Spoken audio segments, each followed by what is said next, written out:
So we're going to do a couple of videos here to learn how to name our amines and then possibly have a reaction with those amines.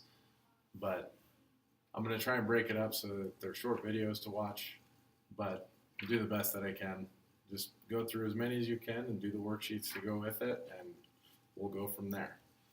So as far as naming amines are concerned, we already kind of discussed this, but we're going to put in the rules, so following along with your notes. Right, there are IUPAC rules for naming amines, and those involve using that amino group as a prefix. So if I have an amine, say this amine here, I'm going to name that with this as a branch that's called amino. So I'm just going to call it a 1-amino-butane, and that's that.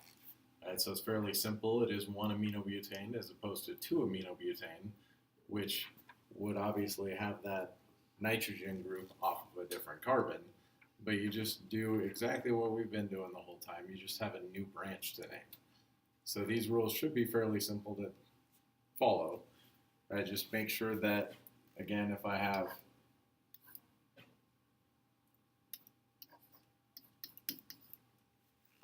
that nitrogen group, that NH2, that's just an amino branch off of whatever existing chain I have.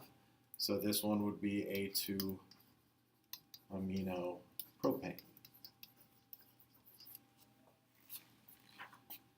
I could have cycloamines like this, and it'd still be the same thing. I have an amino group off of that ring, so it's just going to be an amino-cyclopentane.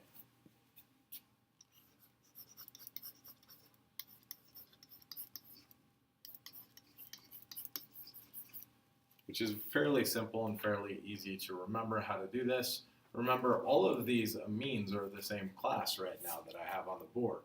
They are technically all primary amines because the amine classification system is different than our alcohol classification system.